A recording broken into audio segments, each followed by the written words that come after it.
temple's close.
Nobu, come!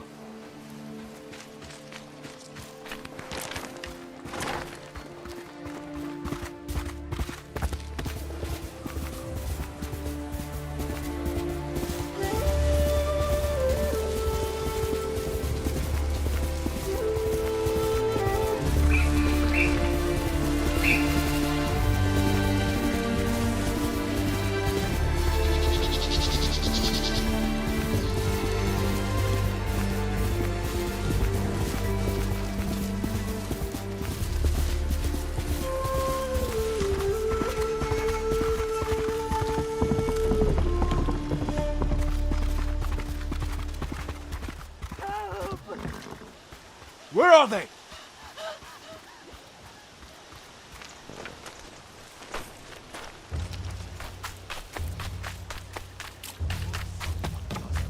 No! Bastards! Enough! Was next samurai? Arshoneg, Artsan gesh podos batium! Suni turkwai minich!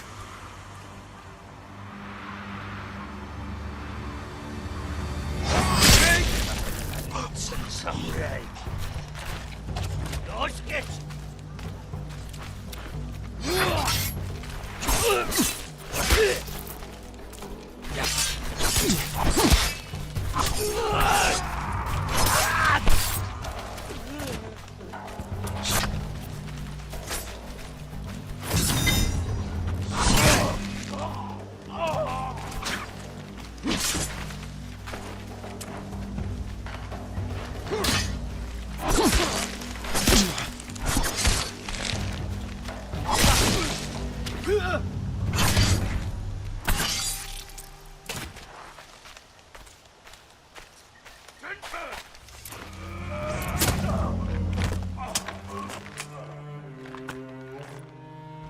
Jin, you're late. You're impatient. Where's the monk? The bastards beat me to him. Now they're torturing him at the temple. Come on. You think the monk's a hero? We need him, Masako.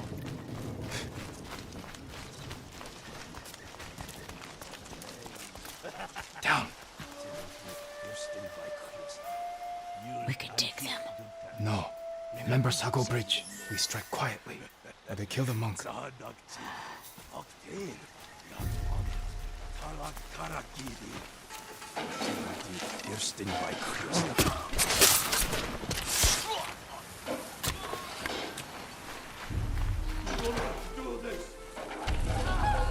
I'll guard the exits. Just get that monk.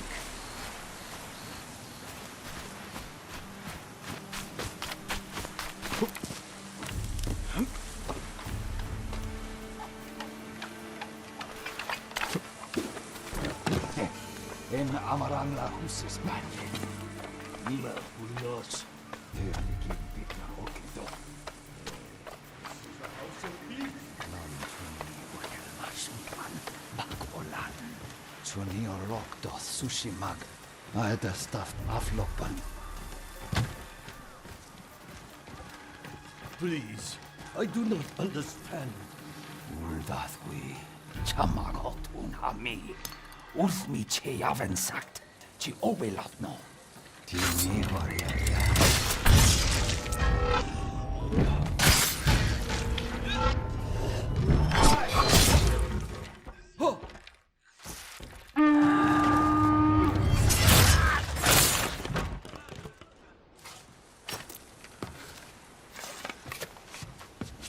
He called reinforcements.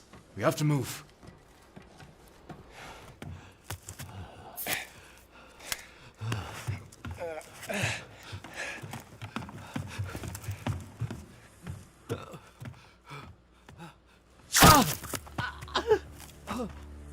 Masako! Stand aside, Jin. You betrayed my family. Run! If we fight, the Mongols win.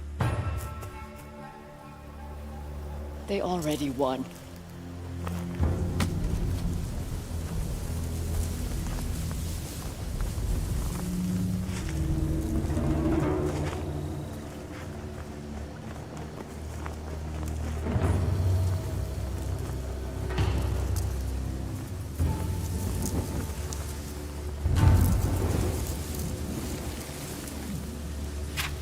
You were my friend.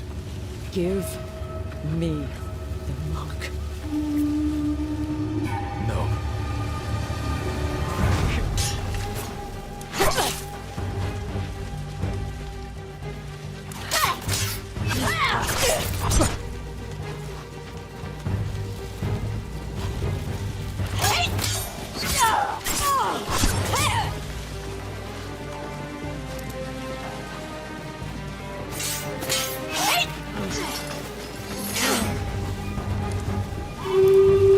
You hear them coming?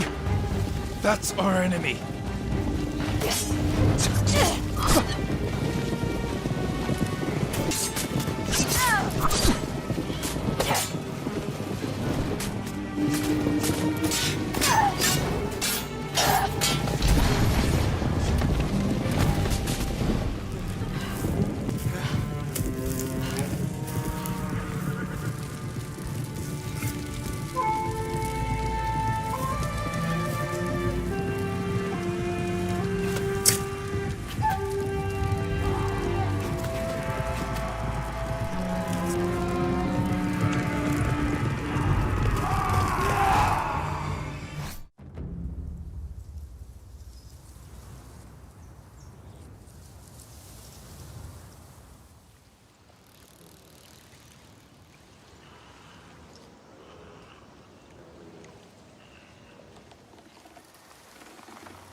Samurai.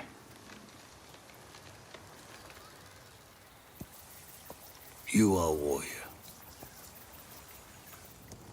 I can see that. You trained your whole life for this.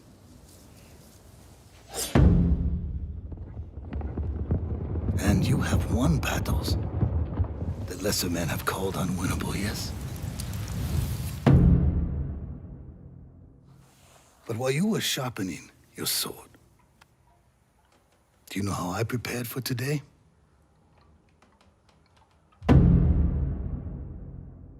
I learned. I know your language, your traditions, your beliefs, which villages to tame and which to burn.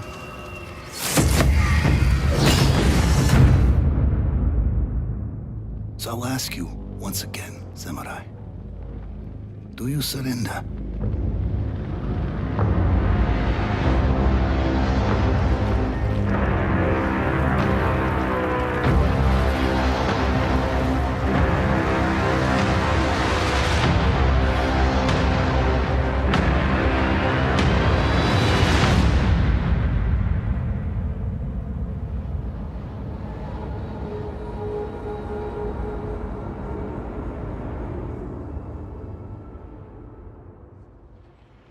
Welcome back, everybody. Justin and Ryan here, along with Jason Connell, art director at Sucker Punch Productions, to talk about Ghost of Tsushima. Yeah. Which is, holy cow, man, let me just say, this is one of the most impressive things I've seen this year at E3. Congratulations on thank the you. reception to it, on creating this incredible thing.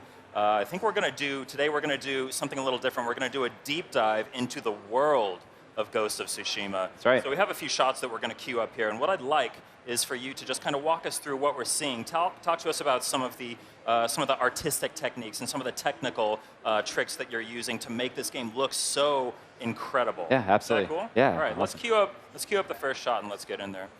You have to do it in a quick amount of time, right? Yeah. You have to explain your entire process. So this is a shot in one of our bamboo forests. And what I love about this shot, aside from all I love lighting so much. Oh, yeah. But the volumetric haze and the kind of nice translucency on the leaves, all of that stuff makes me feel real. Yeah. But it's also trying to get everything in the frame to move. That's something that we're trying to do. Like just you start making a game like this, and you look at an old Kurosawa film or something like that. They have a good documentary called Composing Movement about a still samurai with the world around him just moving. And I love this frame because it just showcases that. That really comes through, especially in the trailer that we saw at the showcase. You can really see everything in the frame is moving. It's so just alive. Everything feels alive. It's really just an amazing job that you guys are doing. That's the reason we opened up with that shot. You know, it's exactly what we want people to see when we first debut the game. So And what's amazing is this is just one small little slice of the world that you guys are building at Sucker Punch. It's unreal. Yeah, that's Shall we right. move to the next one? Yeah, please. Oh my God! What? Come on, man! I kind of forgot the order, so like I'm just going to be shocked each time. Like, this is beautiful. I got a couple things I'd love to talk about here. One of which is when we went to Japan. We went to Tsushima Island, and we saw. I personally saw some of the most beautiful sunsets and sun breaks, and just the sky was really evocative. And and that actually is something that some of our last games had as well. If you go back and look at like Infamous, so now that this game has a dynamic time of day, that made it very challenging because you can't just paint this beautiful skybox. Yeah. You have to really orchestrate some tech to make these kinds of scenes come true. And this scene does that in spades. But it also has this, something else here. There's a sense of adventure. There's these shrines and places that you're going to be able to get to and go up to on top of high mountaintops. This is a high point in the game where you'll be able to actually visit and go to. So cool. Yeah. Yeah. You mentioned lighting before, and it really comes through. I think in almost every one of these scenes, the light is just kind of one of the focus. The core pillars of what makes each shot look so beautiful. Yeah, light. We put a lot of energy and artwork into the way that we light our games, and especially true for this one. Yeah. Okay, let's move on to the next shot. Do it. Wow. Oh, yeah. Look Get at out this. of here! Just leave. Get out. Wow. I cannot take how beautiful this game is. There's a lot of great things going on here. This is showcasing a variety of biomes. Obviously, this is not a bamboo forest. So there are places in the game that you get to that will be quite different than other parts of the game in terms of like the vegetation and the foliage that you'll see kind of around you. We want a lot of variation. We want people to feel like they can remember this place because it's extremely different than the other place.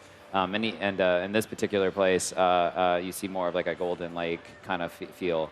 So it's another good example. Also, I'm very fond of the sky that's going on here. Another really good example, procedural sun breaks and breaks in the sky.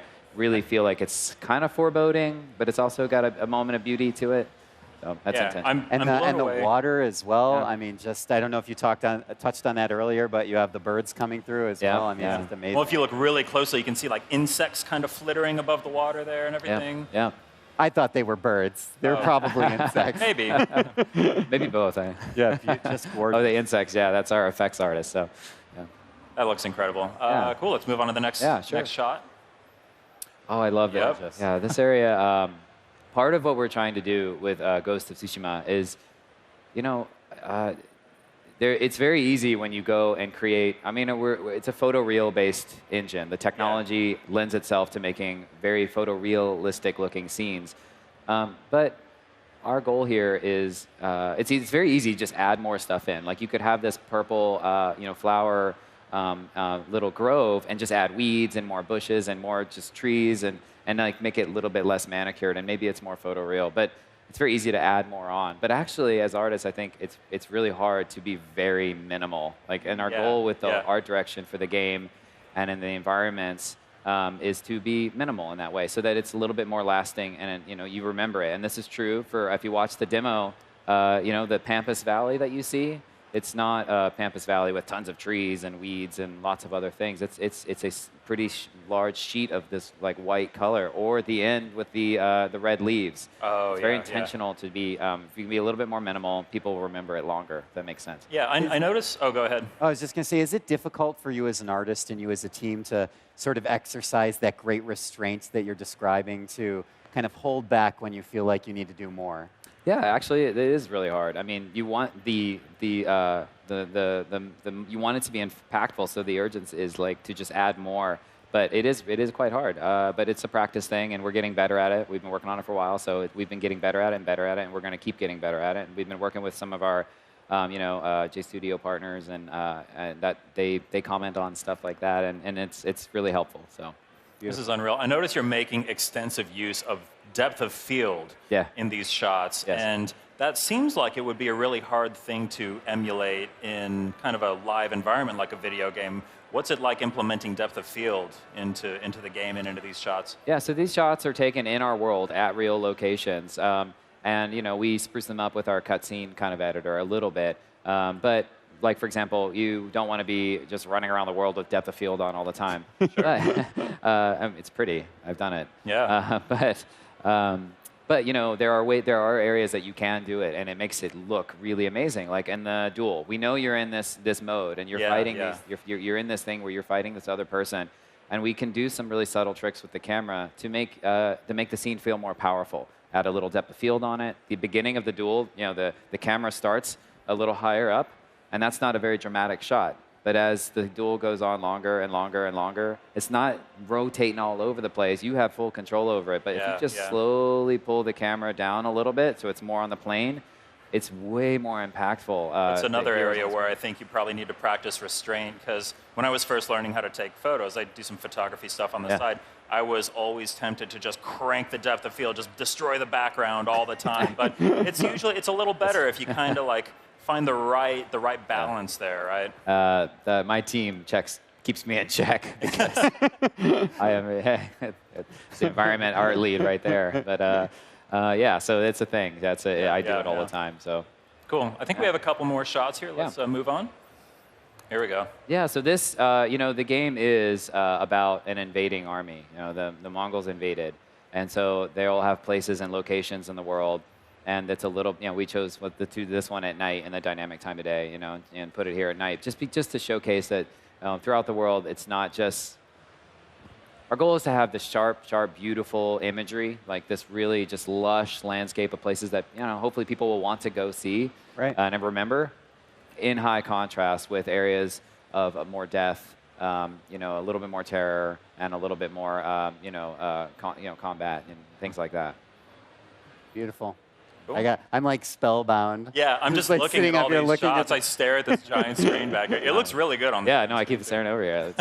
Thank you. I do have, I don't want to get too far away from the world building that you guys are working on, but I'm actually personally curious if you can speak to this. Yeah. If not, no problem. Creating framed, beautiful moments is so important in your game, but you also want to give the player control of the camera and be able to navigate an environment. Yeah. Is there a way to kind of balance out enabling player control and kind of direction of the scene, but still preserve the artistic vision that you have? Yeah, it's something that I think we work on a lot. I mean, if you've ever played a Sucker Punch game, they are very fluid. And that means you have to spend time on camera and controls and all that. So while we have this incredibly ambitious, artistic goal, cinematic goal, we have to make sure that it's marries very well with the gameplay, and that means you have to spend a lot of time iterating. So just for the horse ride, we put that horse ride in there for a lot of reasons in the trailer. One of which is just, I think it's just beautiful. But and we want to show traversal and all that. But that one, for example, you don't just get for free. Like, it was a lot of iterations on the exact camera angle and how the camera works. I mean, if anyone's ever worked on a camera settings for a horse, it's extremely hard. Like, how much do you have it, rock and rotate? If you can do a lot, and then suddenly you get sick or something, or you can't see the horizon. You put depth of field on and motion blur, and it's great when you look at it, but if you're playing, it's like maybe you don't see in your peripheral. So it's a lot of teams, gameplay teams, and cinematography folks working together to make sure that those scenes are maximally beautiful but extremely functional. Yeah, it's interesting. We're at a stage in video games where you kind of need to have like a director of photography working on these games as well. Yeah. Yeah, and we have like myself works on it, but with Billy here, I think I've got a chance to talk to him yet, but he as well. Like there's a couple people here that are, Nate cares a lot about camera, and especially game camera. He's really good at it. So we have quite a team that kind of hit it from a bunch of different angles. Great. Just I think, all the more reason to be excited about Ghost of Tsushima, right? Oh, absolutely. Yeah. Let's move on to what I think is our final shot. Here we go. Yeah, so this is the DOF right up front there. But this is another one that I think it showcases that this is a harsh time. It's not just a walk through the beautiful purple flower area. There's a lot of adventure, and there's a lot of just exploring this world that we're crafting. But there is a reason that you're the hero in this story, because there's been a lot of destruction, and you're trying to save the people of this land. So we wanted to show this off as well. So. Yeah, I mean, look at everything that's happening in this shot. You've got obviously everything on fire, but you've got all these tiny particles, the little embers coming out, not to mention the incredibly blurred foreground. Everything, I mean, there's attention to detail there. Everything is still moving there. How many layers are there here? How insane is this to try and put together from an art direction standpoint? Yeah, it's I think that some of the harder things is we don't have a very large team. We have a decent sized team, but we have 2 effects artists, and they have to split the entire world up, ranging from if you roll around on the ground, you get mud slopped up all over you, and so if you roll a bunch of times, you'll just be caked in mud, because it's really important to us in creating all these locations and these places. And from an environment and art direction and creative direction, we want you, the samurai, to feel like you're in the world. So rolling around in it, collecting on you, that's effects. Blood, if you saw the trailer, there's a lot of blood, so that's effects. Not to mention smoke and clouds and skies and things like those dragonflies and birds and fire and ember. It's a lot of work. So we work really closely with the lighting team, the effects team, on the environment team to create these kinds of scenarios. It's incredible how much has to come together to make something like this happen. Yeah, I think one of the hardest things is actually, I said it earlier, but I just want to recap it again because I think it's so important to the genre, but is wind. Having everything move, if it can move, make it move, is a goal for us. It's a very ambitious goal for us from the very beginning. And we're achieving it. Like you walk around the game world and you're like, oh my God, like everything in front of me is moving, and that's a goal. Yeah. So seeing that that last shot of everything, kind of all the flames coming up and everything, it reminded me of one of the shots from the trailer, and I wanted to ask about that real quick. I don't think we have it queued up, but I just wanted to acknowledge how beautiful that I think it was the final shot of the trailer that we showed during the showcase was, where there's the duel happening, and then the flaming arrows start to come in, and everything gradually starts to light up. Where did that come from? It seems so inspired. It's so beautiful. You think that you're seeing something incredible, and then it just goes even further. Yeah. I love the ending of that, and there's a couple of reasons why. There is Jin Sakai. We want to present him as he's a harsh samurai. He can hold his own, but he's also knows that he can't do this without help of other people. So it's a little different. He is a little bit different than the average samurai, and that's actually really important to his growth as a character, because eventually he will become the Ghost of Tsushima, and that starts with him being a little bit more compassionate in a moment where you may have normally seen somebody kill somebody. So our goal there was, how do we build the drama, not in the favor of compassion, but in the opposite direction? Fire, people right around the corner on them. And he still takes his time and isn't just yelling at her or anything like that. He's like, no, I need your help. Yeah. And that was the inspiration for that. Yeah. So it's no secret that you did a lot of research when you were preparing for this game. Lots of travel, lots of on-location work. Yeah. When you were doing all this research, how faithful did you decide to be to the real-world locations that you visited versus kind of taking more artistic liberties with the worlds that you're building here? Yeah, well, when we went to Japan, and a couple groups of us went to Japan, and we went, and J Studio kind of guided us on this awesome tour, and it was fantastic. And then we went to Tsushima, and that place is stunning and it's beautiful in its own way. And it's like 87% like deep, thick forest. Like it's like, you can't even go through it. You can't ride a horse through it. It's really hilly, and so it makes it a little hard to make a game out of that perfect landscape. But we did take the exact map, and so some locations. There's actually the beach where the invasion actually happened. We have that marked on the map. But in truth, it's we're making an original kind of story and an original character, and so there are some areas where, for the general gaming audience, we're like, oh, we're going to create something new in this section because maybe it would be really fun to adventure to. Yeah. Or we could put a really interesting story there. But usually those, when they're really off or different, we work with one of our JStudio producers who now is on our team. He's been helping us a lot, just guiding us on which ones we should go towards and which ones we should move away from. So it's been great having that help.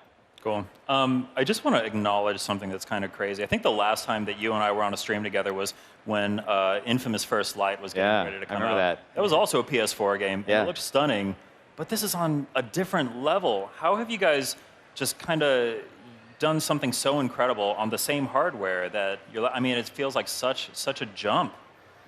Yeah, we build on a lot of the same tech. you know. But I think one of the things that we are doing, and especially is very prevalent in this demo, is really taking the time to give you the moments that need time, right? Like, so the opening shot, we don't just jump to it. Like, hero face, let's go. Like, no, we're going to play our composer, who's a Japanese composer, Shigeru Umebayashi is our composer. We give that time up front, and that is exceptionally important to showcase the beauty of the environment. And it's amazing. Like, just giving it a little bit extra time makes people appreciate other things more. Like when you finally get to the moment where you do the EI strike and you kill the guy in one hit.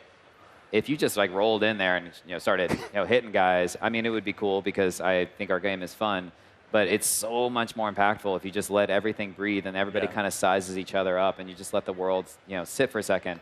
And that type of art direction and that type of creative direction, I think, helps make the big moments quite bigger. And I think that helps totally agree. The impression on the visuals as well. Yeah, absolutely. Well, I mean, this really is just one of the most stunning games I think I've seen at E3 or, I mean, ever, really. Thank so kudos to you and the whole team at Sucker Punch. Ghost of Tsushima is coming to PlayStation 4. Jason, thank you so much for being here. Oh, absolutely. Thank you. Ryan, thanks for helping co-host here. My pleasure. Yeah, thank you. That's Ghost of Tsushima. It's coming to PlayStation 4 at some point in the future. So stay tuned. PlayStation Live from E3 2018 will return. We've got a lot more coming up.